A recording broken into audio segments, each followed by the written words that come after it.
Welcome to Strong Towns, Las Vegas. Now, before we begin, I hope everybody is doing well. Obviously, I wanted to do a presentation outdoors in the rooftop terrace, but unfortunately, you can see there's rain, lightning strikes, pretty uncertain, so I decided to do this indoors again. Obviously, our main concern with urban planning, because that's what an organization we are, I run the local chapter, is to fight car dependency. And there are many problems with this car dependent modern urban planning system that we have right now. And one of them is that in order to keep this system going, we need to have energy costs very, very low. Now, I don't know if you guys have heard about this, but there are reports that a couple of refineries in the state of California are projected to close, or plan to close, next year. And many experts claim that it could send gas prices probably as high as $8 a gallon. Now, again, what are you guys really concerned about that? Because, if you look, we're behind me. We're not in California. However, you have to keep in mind, though, yes, we don't have many of the policies regarding taxes.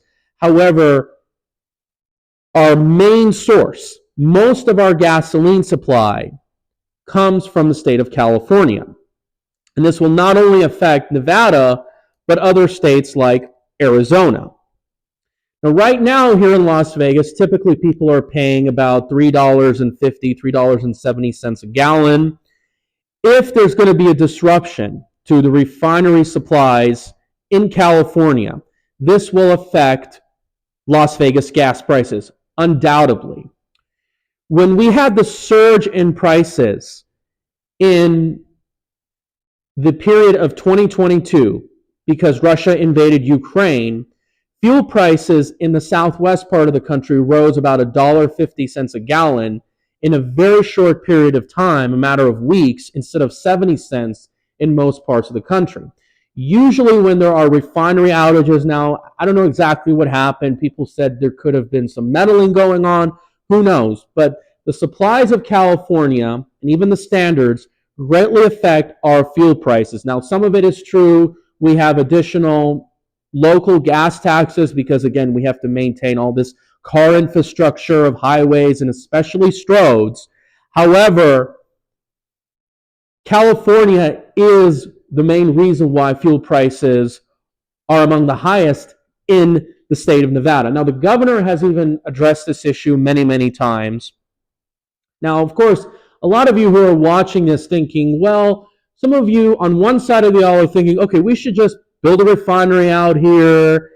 We should just drill more oil. The other side will just say, just don't worry about it. Maybe we'll just plug it in and put an electric car. Now, here's the thing, though. Cars are, regardless of whether energy prices come down through other means, they're going to create a lot of congestion.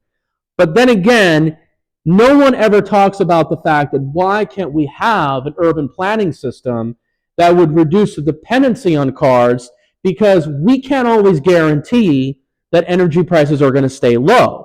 Okay, because we don't know, God forbid something could happen. Maybe, who knows, UFOs come from out of space and all of a sudden energy supplies are disrupted, whether they are producing electricity or gasoline, whatever you want to talk about it. But I think that this is a great opportunity because this will alert us so much, this will create so much dysfunction that it will create a massive wake-up call, letting us to believe that, hey, you know something, maybe things are so dysfunctional, things are so bad, that we really need to seek changes. We need to seek alternatives. We really need to get a lot of things done. We need to have an open mind. This is going to create a lot of problems, whether it's our commute, how we're going to get errands done, how our kids going to be sent to school. And more importantly, remember, still, one of our largest sources of tourism traffic, the people who are coming and spending money, dumping their dollars in these properties behind me, is people driving here from nearby states, especially California. And by the way, not only visitation levels are down year over year, according to the LVCVA, traffic coming through the California-Nevada state line border through Prim is still below 2007 levels. So when these fuel prices surge, not only here but in California, you think people are going to come here and spend all this money when they have to figure out how they're going to get to work, how they're going to get their errands done? This is going to have a huge, massive effect in the tourism and economy, which is actually one of the reasons why I think we should build a high-speed rail. Now, of course, we can debate the prices and costs and a lot of other things. But here's the real issue. Here's the really sad part. Because of our modern urban planning system sprawl, we were alerted in the 1970s from the oil shocks, whether it was in the mid to late 2000s when gas prices were hitting $4 a gallon, when politicians were always talking about how they're going to lower fuel prices. In 2022, we were alerted and we failed to really learn our lesson and demand serious changes to our urban planning system. We haven't built a whole lot of alternative planned cities or made it easier a whole lot to make the infill existing areas more pedestrian friendly and so forth. And the thing is that you've got to really understand that electric cars, now, yes, the production has increased, but there has been a lot of different issues with electric cars, with batteries, cost. I mean, the list goes on, because the heart of the issue is, remember, when you go back to where the car was really getting into the market in the 1920s, a lot of us didn't really need it because, remember, almost all of us lived in cities that walking around, cycling, taking transit made a lot more sense. It was a lot more economical. It was a lot more efficient. So perhaps this will create a massive shock, and the upside is that we will seek alternatives to our current planning. Obviously, the thing is after the 1920s, our planning system really began to change. Okay, we've seen a lot of codes, new policies, parking requirements, zoning, stroads, all this other nonsense that came in and made our cities more car dependent. Now, many people will say, well, people want single family homes with yards.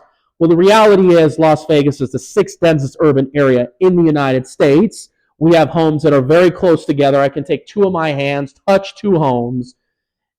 And the reality is, when you look at an old-fashioned neighborhood, whether it's in a small town or an inner city neighborhood like in Queens, I can have a detached home in a tiny lot, and guess what? I could walk to a lot of places, I can take transit, and so forth. So what we've really done is we've decided, let's continue with strip malls, with office parks, with subdivisions, with these cookie cutter, cheap quality tract homes, streets laid out in a maze, full of cul-de-sacs, gated areas, HOA, public facilities like schools where children have to be chauffeured every time they want to go, all this dysfunction. And, the reality is that it's going to be a shocking factor when fuel prices are going to hit $5 a gallon. Perhaps the rest of the country is going to be in the low $2 range. This is going to create a massive economic shock, so much trouble. I mean, in fact, even if you don't drive, look, it's going to impact freight, our goods and services. Keep this in mind. There's just a lot of problems with the system. Safety hazards, people getting killed on the roads, health concerns, environmental impacts, whether it's lack of beauty, charm, lack of socializing, all these other costs, congestion, the list goes on. Now, of course, the good news is then there's been a lot of changes in planning recently. There's been a lot of things being done.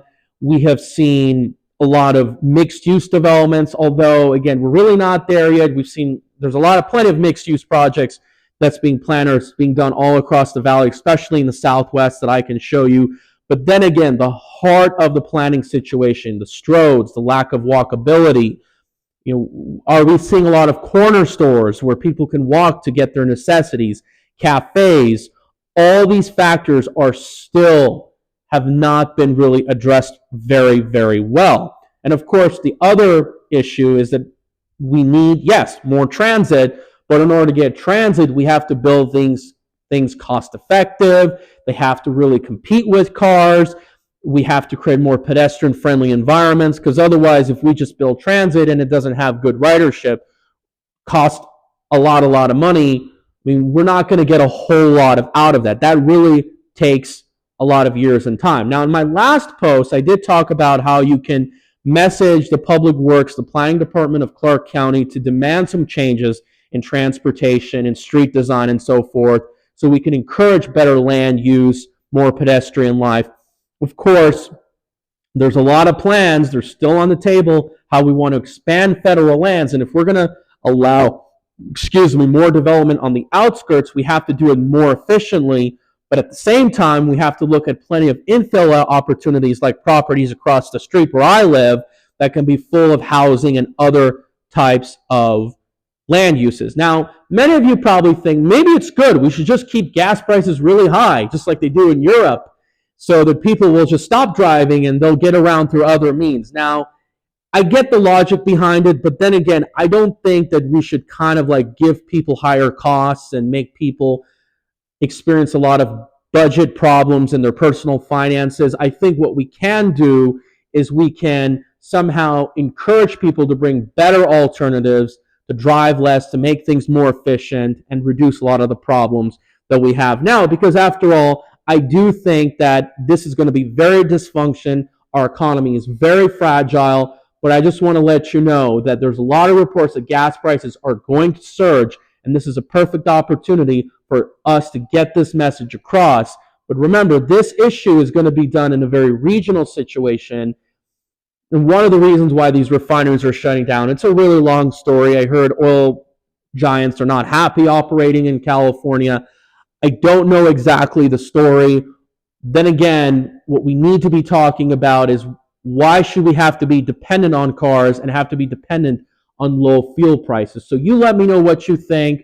Can we obviously do things fast, efficient, raise an alarm? Thank you so much. Please do what you can. Spread this information.